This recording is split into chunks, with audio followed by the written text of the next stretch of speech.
Bizarro iceberg da Idade Média. Isso é o que a gente vai ver hoje. E aí, tudo bem com vocês? Eu sou o GM e a gente tá aqui pra ver um vídeo do canal Semideus, dando crédito aí pro cara, né? Até porque o vídeo não é meu. E o vídeo é o bizarro iceberg da Idade Média. Caso você queira assistir sem alguém reagindo a ele também, né, mano? Então, vamos começar aqui.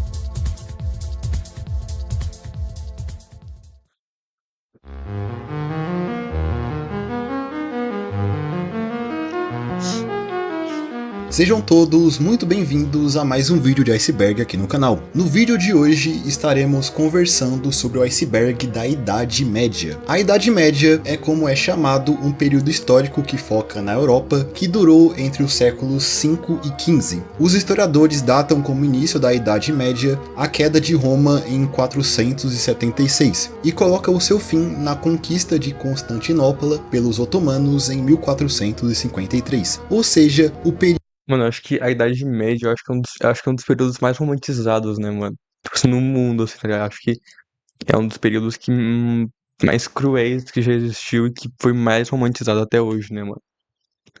Assim, mano, a galera, ela. Eu entendo, tá ligado? Esse negócio da Dark Fantasy e tal. A galera usa com base a Idade Média, entendeu? Obviamente, não era tudo bonito, tá ligado? Inclusive, aparentemente, até onde a gente sabe, era muita destruição, muita guerra, muita coisa assim, tá ligado? E a estética que é criada e é vista da Idade Média hoje em dia é uma estética bonita, entendeu? Mas, mano, não era, velho. Não era, mano. O período que conhecemos como Idade Média começou com a queda do Império Romano do Ocidente e terminou com a queda do Império Romano do Oriente, ou Império Bizantino. O período ficou marcado pelos seus cavaleiros, feudos, grandes impérios e reinos, e por muitos mistérios que estão localizados principalmente nas suas primeiras décadas. Além de coisas que surgiram durante esse período que influenciam a nossa sociedade moderna até hoje. E neste vídeo estaremos conhecendo alguns fatos e teorias obscuras e interessantes sobre esse período, sendo que esse vídeo pode se tornar o primeiro de uma série de icebergs onde exploraremos períodos históricos. Então, se vocês gostarem dessa ideia, não se esqueça de comentar aí embaixo e deixar um like nesse vídeo. Lembrando que eu usei como base para esse vídeo 2 icebergs que eu encontrei no Reddit sobre esse tema, sendo que um deles foi postado lá no subreddit Icebergs Brasil e foi feito pelo usuário Victor. Ambos eu deixarei aí embaixo na descrição deste vídeo. E agora, sem mais explicações, vamos conhecer o iceberg da Idade Média.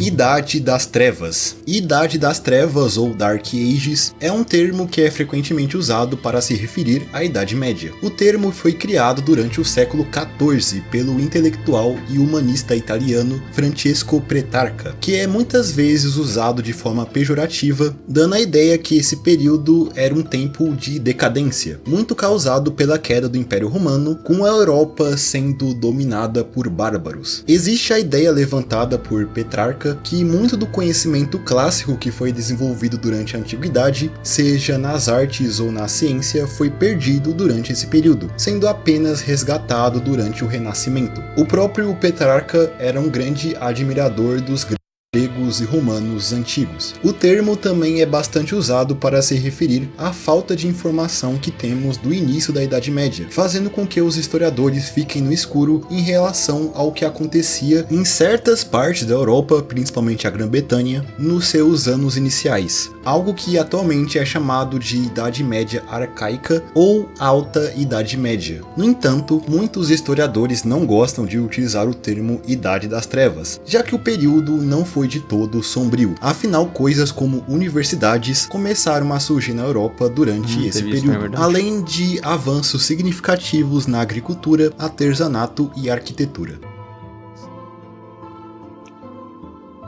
Mansa Musa. Mansa Musa foi o imperador do... De arquitetura. Mano, eu acho que a arquitetura da Idade Média eu acho que é a mais bonita, mano.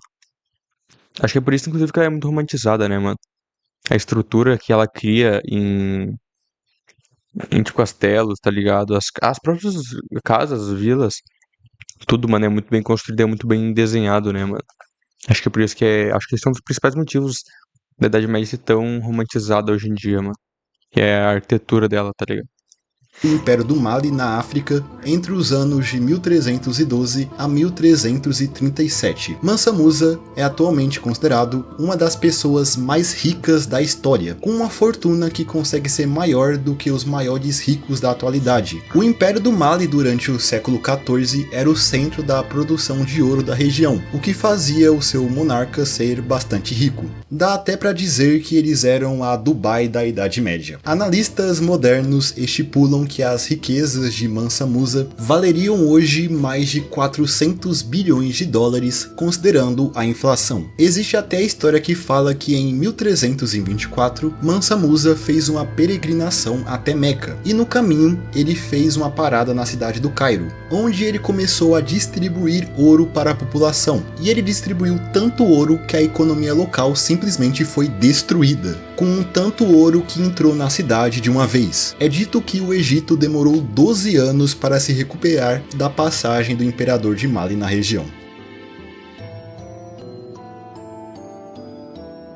Bestiários. Bestiários, durante a Idade Média, eram livros que descreviam animais e criaturas espalhados pelo mundo. Muitos desses seres descritos nesses bestiários eram criaturas fantásticas, como unicórnios, grifos e centauros, sendo que até mesmo os animais que realmente existiam eram representados de uma forma bem estranha. Os bestiários eram escritos principalmente por monges católicos e carregavam diversas passagens moralistas, com lições de moral e alegorias cristãs, além de, é claro, descrições desses animais, como seu habitat e características físicas, muitas das vezes misturando fatos com fantasia.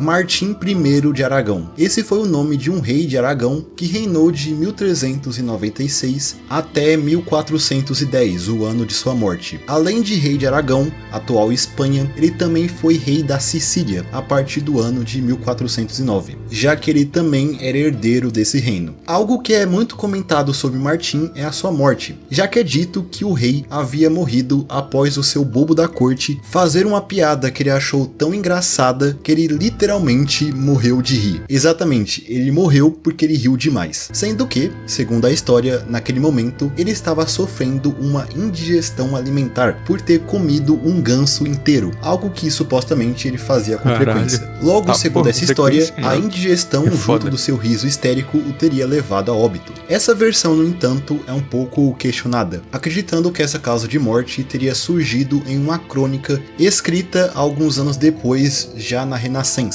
Na verdade, é incerto como se deu a morte de Martim I, levantando hipóteses que sua morte se deu graças à sua obesidade, alguma peste ou até o seu envenenamento. Mas caso essa história que ele morreu de rir for verdade, qual será que foi a piada que ele ouviu?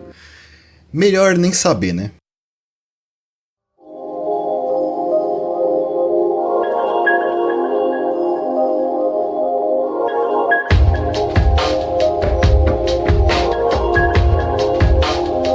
O Santo Sudário. O Santo Sudário, ou Sudário de Turim, é um dos artefatos mais estudados e polêmicos da história. O sudário seria um pedaço de pano que se acredita ter sido usado como mortaria fúnebre e ter envolvido o corpo de Jesus Cristo após a sua crucificação. E isso seria comprovado graças à imagem de Jesus que poderia ser vista nesse sudário, com uma imagem mais nítida podendo ser vista através de negativos fotográficos. Apesar de alguns considerarem essa mortária que envolveu o corpo de Cristo, existem muitas controvérsias em torno dessa peça. As primeiras menções do Santo Sudário datam da Idade Média, mais em específico de 1354, quando foi exibido em Lille, na França, atualmente estando na Catedral de Turim desde 1578. Como dito antes, o Sudário de Turim é um dos artefatos mais estudados de todos os tempos, porém não existe um consenso que explique a sua origem exata. A partir de estudos com data existe um consenso.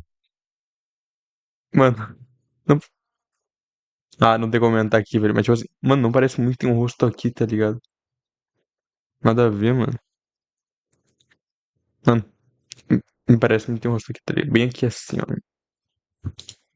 Que explique a sua origem exata. A partir de estudos com datação de carbono feitos em 1988, foi levantado a possibilidade que o sudário foi forjado durante a Idade Média, entre os anos de 1260 a 1390, podendo ter sido realmente usado para envolver o corpo de alguém que foi crucificado, que não fosse de fato Jesus. Mas não se sabe ao certo, já que muitas pessoas ainda consideram que o artefato está ligado à morte de Cristo. Logo, talvez nunca tenhamos uma certeza da sua legitimidade e origem.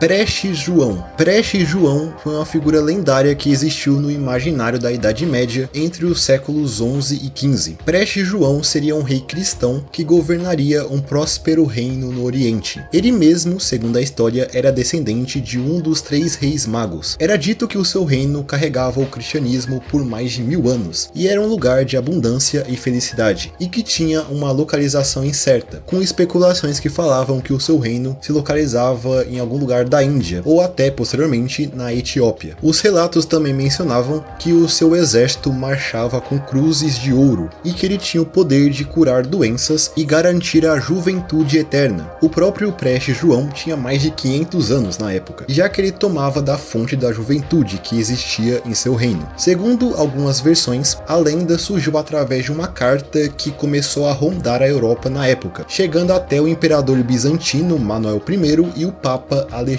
III, que era supostamente escrita por um sacerdote soberano de um reino fantástico. Nesta carta, ele prometia apoio militar nas cruzadas contra os muçulmanos na Terra Santa. A suposta existência desse reino motivou diversas expedições marítimas nos anos seguintes, incentivadas pela pressão crescente dos muçulmanos na Terra Santa, tentando encontrar esse reino para justamente conseguir esse tal apoio militar, com expedições promovidas principalmente pelos portugueses. Expedições essas que eventualmente culminaram na descoberta do Brasil. No entanto, o reino de Prestes João nunca foi encontrado.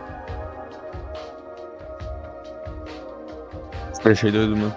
Futebol medieval. Futebol medieval é o nome de uma série de atividades físicas que eram praticadas principalmente na Inglaterra desde meados do século XII. Atividades essas que posteriormente deram origem ao futebol que conhecemos hoje. O futebol medieval ou futebol escolar era um esporte bastante caótico e violento, onde um grupo massivo de pessoas corriam atrás de uma bola por uma cidade, tendo praticamente nenhuma regra, sendo que, aparentemente, algumas vezes, 2 times disputavam um testículo de porco no lugar da bola. Pois é. Ele era disputado principalmente durante festivais religiosos, como é o caso do Entrudo, que acontece durante 3 dias que antecedem a Quaresma. Dado a sua natureza caótica e violenta, o futebol medieval foi banido em diversas ocasiões, com a prática morrendo de fato na Inglaterra em 1835, quando foi passada uma lei chamada Highway Act, que proibia a prática de futebol em vias públicas. Atualmente, versões mais modernas do futebol medieval são praticadas em eventos e festivais.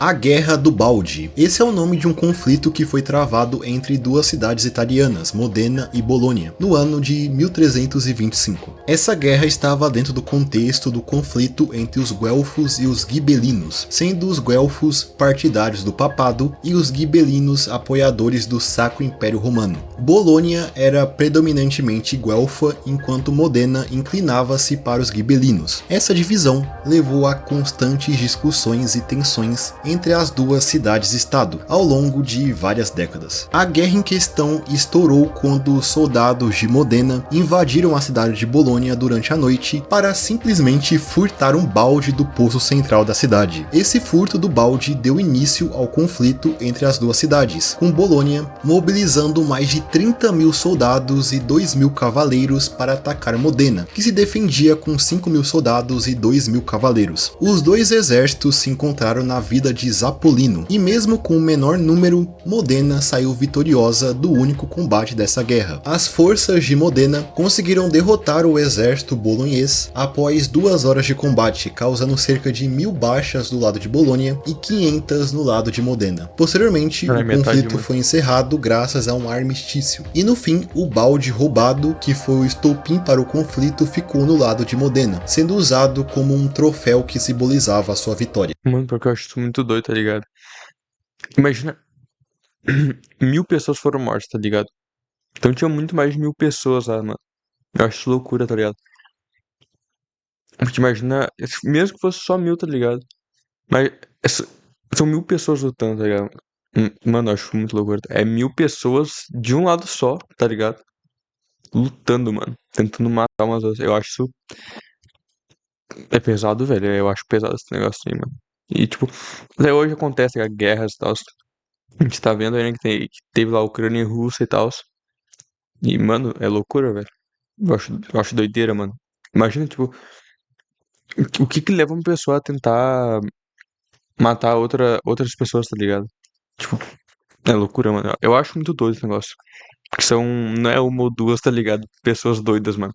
São 1000 pessoas, tá ligado? Com armas e espadas na mão, tá ligado? Acho doideira, mano.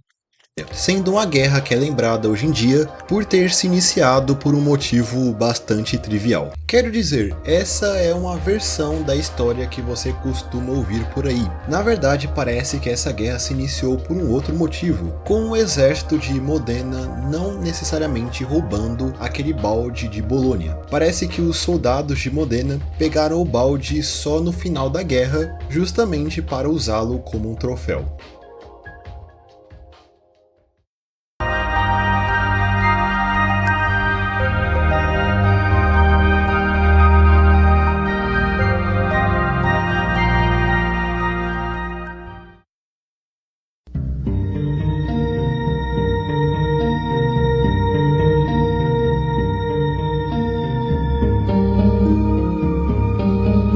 Julgamentos de animais. Sim, isso realmente aconteceu em algum momento. Pelo menos a partir do século XII, existem documentações sobre animais passando por julgamentos em tribunais, por terem cometido um, entre aspas, crime. Um dos casos mais antigos conhecido se trata de um porco que foi levado à corte por ter matado e devorado uma criança na França no ano de 1226. O porco foi culpado e queimado vivo. Geralmente eram animais domesticados que passavam por esses julgamentos, como porcos e vacas, geralmente por causarem a morte de alguém ou causarem danos a propriedades, sendo que é dito que os animais tinham até advogados que tentavam representá-los. Sim, Caralho. isso parece muito uma sketch de comédia. Loucura, Na mano. época existia também julgamentos para considerar algum tipo de animal uma peste ou uma praga, como é o caso de ratos ou insetos. Julgamentos esses que aconteciam mais em cortes eclesiásticas. Esses julgamentos em específico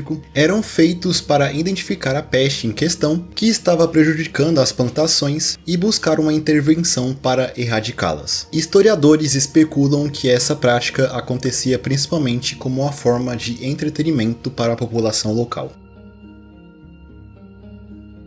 Gilles de Rais. Gilles de Rais foi o nome de um cavaleiro francês que viveu durante o início do século XV, que atualmente é considerado um dos primeiros serial killers da história. Gilles lutou ao lado de Joana d'Arc, defendendo a cidade de Orleans de um ataque inglês durante a Guerra dos 100 Anos. Defesa essa que foi bem sucedida, fazendo Gilles se tornar um herói local, sendo até nomeado como Marechal da França. Ele também viu de perto a morte de Joana d'Arc, submetida a um julgamento pela Inquisição, acusada de heresia, condenada à pena de morte e executada na fogueira em 1431. Após isso, Gilles de Rais se tornou um cara bem diferente do que ele demonstrava anteriormente, desenvolvendo uma estranha obsessão pela morte e por alquimia. Nessa época, na região em que ele morava, diversas crianças que viviam perto de suas propriedades começaram a desaparecer misteriosamente. Muitos já suspeitavam de Gilles, porém, dado ao seu status de herói nacional, muitos não queriam acreditar que ele estava envolvido nesses desaparecimentos. Porém, ele de fato estava. Guillet começou a atrair jovens até sua propriedade, os convidando para jantar. Lá ele abusava desses jovens e depois os matava e posteriormente até se alimentava do corpo de suas vítimas. Era dito que ele convidava outras pessoas para participar desses atos macabros.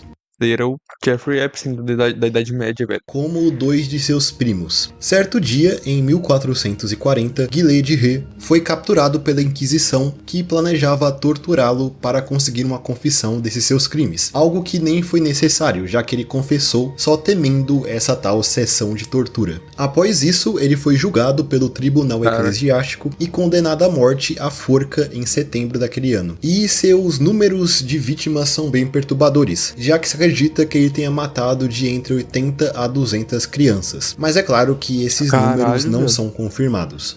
Os terrores causados por Guillet de Ré inspiraram o conto do... Se fosse uma criança, se fosse uma pessoa só, mano, já seria muito, tá ligado? Não é o tipo de coisa que deveria acontecer, mano, com ninguém, tá ligado? Barba Azul, que conta a história de um homem que se casou 6 vezes com todas as suas esposas desaparecendo logo após ele se casar com elas, já que ele as matava e escondia os seus corpos dentro de sua casa. Tá, isso daí é pesado, mano. Heiwig. Esse é o nome de um reino que existiu no atual país de Gales, por volta do ano 500, que foi praticamente esquecido pelo tempo. Existe pouco material e menções desse tal reino em documentos sobreviventes. Se especula que o nome Heiwig venha de um dos seus governantes, um rei chamado Hen, sendo algo que poderia ser traduzido como a Terra de Hen, no galês antigo. Porém, até mesmo a presença desse tal reino em manuscritos antigos tem escritas que diferem uma das outras. E também a localização desse suposto reino é incerta. Se acredita que ele se localizava na região de Defed, porém sem demarcações precisas, ou seja, o reino simplesmente desapareceu entre as areias do tempo, sendo um bom exemplo de várias coisas que não sabemos muito sobre, que estão relacionadas ao início da Idade Média. A Cruzada das Crianças. A Cruzada das Crianças foi um acontecimento relacionado às cruzadas que ocorreu no ano de 1212. Ela surgiu dada ao fato da primeira e da segunda cruzada não conseguirem conquistar Jerusalém dos muçulmanos. Logo surgiu a ideia de que a Terra Santa deveria ser conquistada de forma pacífica por pessoas de coração puro. No caso, crianças ou jovens. Logo se formou um movimento onde diversos jovens se proporam a marchar até a Terra Santa e conquistá-la pacificamente, convertendo os muçulmanos ao cristianismo. Muito desse tal evento mistura fatos históricos com narrativas ficcionais, sendo que é dito que a tal Cruzada das Crianças foi liderada por 2 garotos, um francês e outro alemão, que teriam recebido visões divinas que os instruíram a liderar esse movimento que não teve sucesso em seu objetivo, com diversos problemas financeiros e logísticos, com até participantes dessas cruzadas sendo capturados e vendidos como escravos, sendo que os historiadores acreditam que não participaram apenas crianças desse movimento, mas também jovens adultos e camponeses. A Cruzada das Crianças é considerado o primeiro grande movimento jovem da Europa.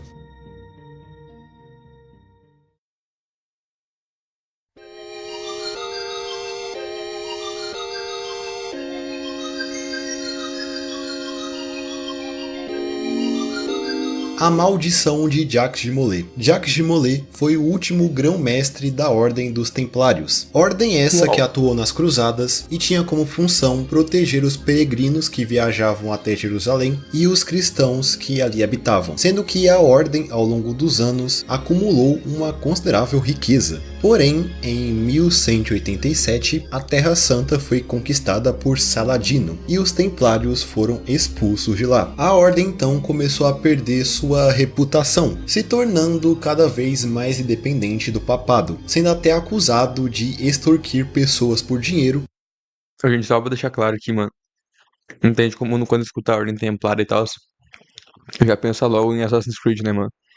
Tem nada a ver a Ordem Templária do Assassin's Creed com o que realmente foi, mano. Tem nada a ver, velho. É uma informação aí, mano, que eu fui descobrir quando eu tinha, acho que 12 anos, mais ou menos. E na minha cabeça, mano, a Ordem Templária dos Assassin's Creed, não, do Assassin's Creed, mano, era tipo igual a da vida real, não tem nada a ver, mano. Tá ligado? E pra quem não sabe, não tem nada a ver, mano. Só uma curiosidade aí que provavelmente não é muita gente que sabe, tá ligado? E de ser uma Parece que provavelmente muita gente sabe, mas tem gente que não sabe, então deixa eu te falar aqui, mano. grande ameaça para os reinos da Europa. O tal Jacques de Molay foi eleito como mestre da ordem em 1293, e nesse período o Papa Clemente V e o rei da França, o Felipe IV, se juntaram planejando fazer uma nova cruzada, desta vez unindo a ordem dos Templários com os Hospitalários, algo que Jacques não concordava, crescendo assim as animosidades entre o líder dos Templários, o Papa e o rei Felipe. Inclusive, parece que o rei Felipe devia dinheiro aos Templários, o que faz ele ter mais motivações para querer pôr um fim a essa ordem. O rei então começou uma campanha difamatória contra os Templários, os acusando de heresia. Essa campanha parece também ter sido motivada em grande parte pelo desejo do rei Felipe IV em confiscar as riquezas dos Templários. Isso resultou na prisão de Jacques de Molay em 13 de outubro de 1307, junto com todos os outros Templários. Após isso, Jacques começou a ser torturado, fazendo ele ser forçado a admitir algumas das acusações de heresia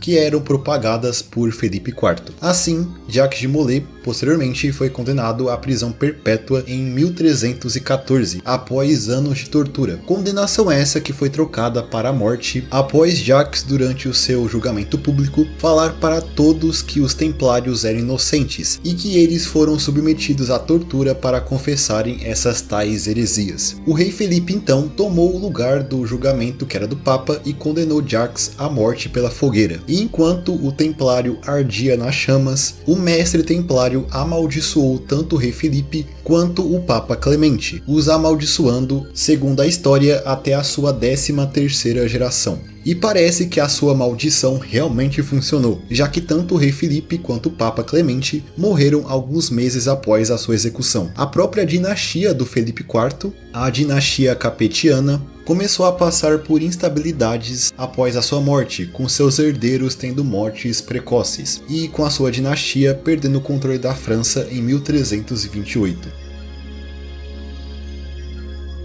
Só hoje, no Magalu você compra colchão em molas ensacadas mais box casal de A República de Cospaia. E já de algo que surgiu bem no fim da Idade Média, temos a República de Cospaia, um estado autônomo que se localizava na atual Itália, que surgiu a partir de um erro cometido na demarcação territorial entre os estados papais e a República de Florença. Nessa demarcação, não foi atribuída a nenhum país uma porção de terra de cerca de 3,3 km², que virou por causa disso uma terra de ninguém. Vendo isso, os habitantes dessa região decidiram fundar seu próprio país, que se tornou a República de Cospaia no ano de 1440. Tanto os estados papais como Florença viram isso e decidiram simplesmente reconhecer a independência desse país recém-formado, já que eles não achavam que valeria o esforço tomar aquele pequeno pedaço de terra. Os habitantes locais então se organizaram de uma forma bastante peculiar. Em Cospaia não existia um governo tradicional, nem mesmo existiam prisões ou uma força policial ou um exército que defendia o território. A nação, na verdade, era gerida por um grupo de anciões que se reuniam com patriarcas de famílias que viviam lá e uma igreja da região para decidir coisas relacionadas à gestão do país. No entanto, é debatido se eles tinham algum tipo de imposto que os habitantes tinham que pagar, havendo a possibilidade desse conselho cobrar das famílias uma espécie de taxa. Eles tinham até um lema que, traduzindo do latim, seria algo como liberdade perpétua e firme. A economia local se baseava principalmente na produção e venda de tabaco, que fora da república tinha diversas restrições. fazendo com que Cospaia recebesse o nome de a capital do tabaco. Cospaia também atraía diversas pessoas que fugiam da lei em seus respectivos territórios, encontrando lá um refúgio. A república durou até que bastante, perdurando até o ano de 1826, quando o território foi novamente anexado aos estados papais. Os representantes da República de Cospaia assinaram um tratado para anexação em troca de uma moeda de prata e permissão para continuar cultivando tabaco, que foi expandido para mais territórios após a anexação.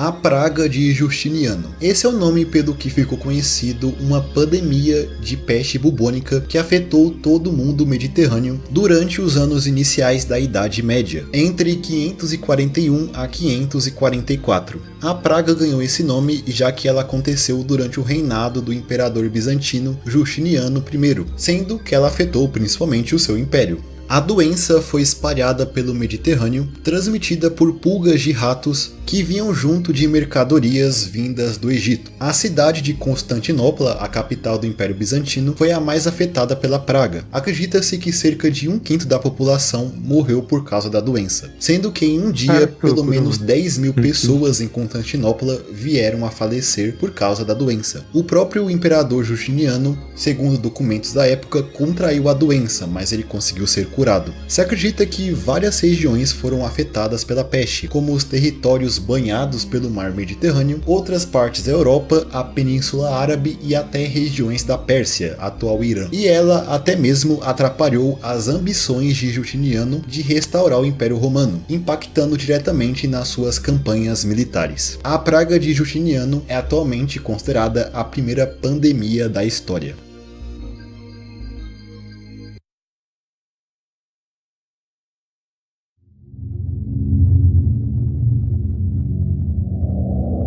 Quinta camada, mano, caralho. Na quarta já tava pesadíssima, mano. A Grande Fome de 1315. A Grande Fome foi um evento catastrófico que assolou a Europa durante os anos de 1315 até 1317. O ano de 1315 foi marcado por chuvas fortes que inundavam os campos, destruindo colheitas, junto de temperaturas bem baixas que dificultavam ainda mais o cultivo. Além disso, doenças se alastravam pelo gado, matando animais como vacas e ovelhas, fazendo os camponeses ficarem sem seu sustento. A partir disso, o preço de alimentos disparou e muitas pessoas começaram a simplesmente morrer de fome. O crime não parava de subir e era possível ver episódios de canibalismo, homicídios e infanticídios. E isso assolou toda a Europa por 3 longos anos, com as colheitas voltando a florescer a partir de 1317. Mas a situação só de fato se normalizou a partir do ano de 1322. Os números de mortos em todos esses anos é incerto. No entanto, se especula que cerca de 25% da população da Europa veio a falecer devido a essa crise de fome, principalmente durante esses 3 anos, considerado assim um dos períodos mais sombrios da história da Europa. E esse período pode ter inspirado histórias como o conto de João e Maria, que conta a história de 2 crianças que foram abandonados pelos pais na floresta, encontrando assim na floresta uma bruxa que pretende devorá-los.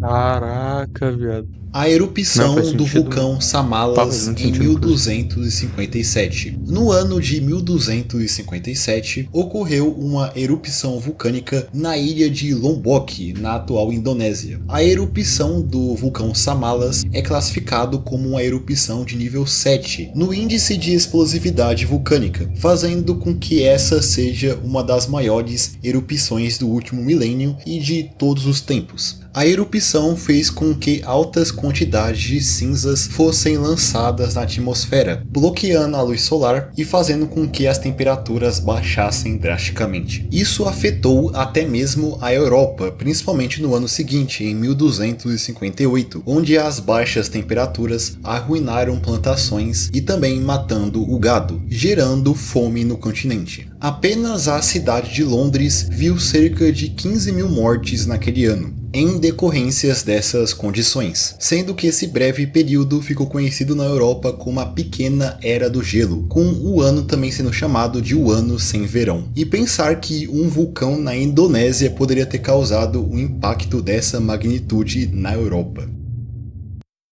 Então,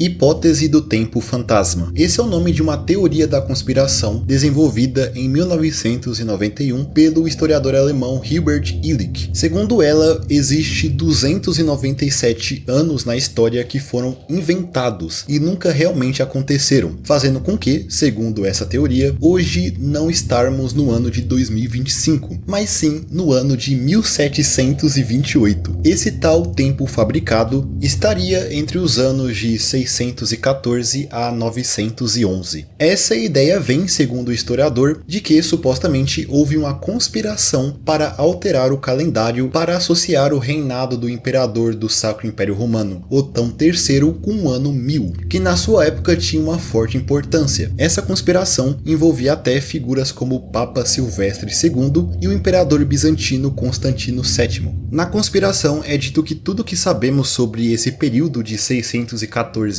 a 911 foi fabricado, como por exemplo o reinado de Carlos Magno, o rei dos francos, que viveu durante esse período. Segundo essa teoria, ele nunca existiu e todos os documentos que comprovariam a sua existência foram forjados. Tudo isso para criar essa narrativa que favorecesse o reinado de Otão. Afirmações essas sustentadas em supostas lacunas que existem durante esse período, já que grande parte dele se encontra dentro da tal Era das Trevas da Alta Idade Média. Mas obviamente essa teoria é muito contestada no campo acadêmico, com críticos dessa teoria apontando diversos registros que datam desse período que foram feitos inclusive fora da Europa. Logo, a hipótese não é muito considerada. Então dá pra dizer que estamos em 2025 mesmo. tudo certo, tá, rapaziada? Quer dizer, 2005 não, né? 2026 agora.